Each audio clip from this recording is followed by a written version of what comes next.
Faire du bikepacking, ça peut coûter cher. Tu sais, quand on pense à tout le matériel que tu as besoin, en plus des sacs que tu as besoin pour transporter ton matériel sur ton vélo, en bout de ligne, la facture peut être assez élevée. C'est pour ça qu'aujourd'hui, je vais vous présenter 6 astuces pour un setup de bikepacking qui coûte pas cher. Ma première astuce, c'est des voiles strap. C'est des sangles en polyuréthane, ils sont ultra robustes et avec ça, tu viens attacher n'importe quoi sur ton vélo. Moi, je l'utilise par exemple avec ma tente ou un sleeping bag, des sacs étanches. Donc, par exemple, moi j'ai acheté une tente. La tente est faite pour le bikepacking. Une fois qu'elle est bien rangée dans mon guidon, je prends 2 straps, je viens les attacher, puis le tour est joué. Mon deuxième truc, il ressemble au premier, pourtant je ne l'ai jamais vu utiliser sur la route, puis j'ai l'impression qu'il marche super bien. Donc, tu prends un sac étanche et tu viens l'utiliser comme sac de sel. Tu remplis ton sac étanche, tu prends des straps et tu viens attacher ton sac de sel là, comme ça ici. Pour vrai, à première vue, ça fonctionne super bien. Je ne serais pas gêné d'utiliser ça.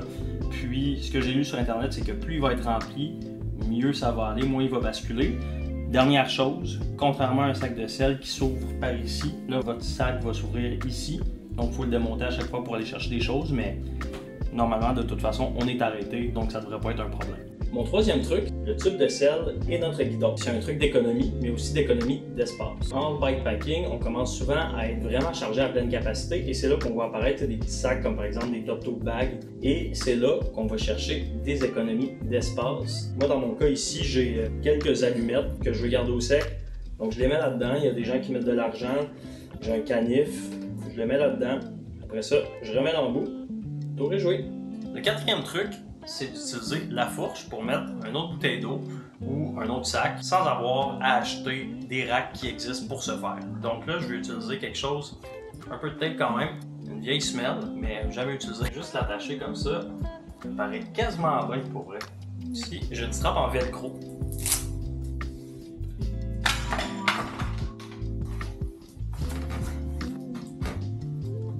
Pour vrai, on dirait que j'y crois.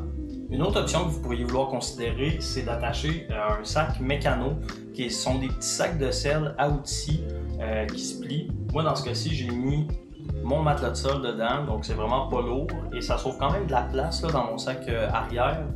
Donc, je l'ai mis là-dessus. Moi, c'est un Taz, une marque québécoise, donc il vient déjà avec un voilet strap. Donc, je l'ai simplement attaché.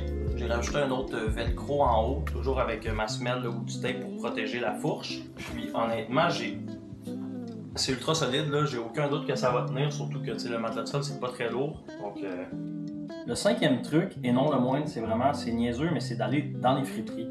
Pour vrai, moi j'ai trouvé des sacs là-bas, j'ai trouvé plein de choses. La semaine passée, je suis allé, j'ai trouvé une paire de gants de vélo. Moi personnellement, je porte pas ça souvent, j'ai pas envie de payer 50-60$ comme sur internet en ce moment pour des gants identiques à ça. J'ai trouvé des lunettes, pour vrai, un peu look Robocop, mais un peu le look aussi que tout le monde a en ce moment. J'ai payé 8$ pour tout ça. On le sait, le bikepacking, ça peut coûter cher. Mais j'espère que je vous aurai inspiré au moins à trouver des idées alternatives. Faites aller votre créativité. Puis finalement, en commentaire, faites-nous savoir. Est-ce que vous avez déjà essayé de ces trucs-là? Est-ce que vous en avez essayé d'autres? On serait curieux de le savoir. J'ai l'air d'un gars du Nord. J'ai l'air d'un gars des Laurentides. Yeah! Ça swing à tremblant. Ça swing.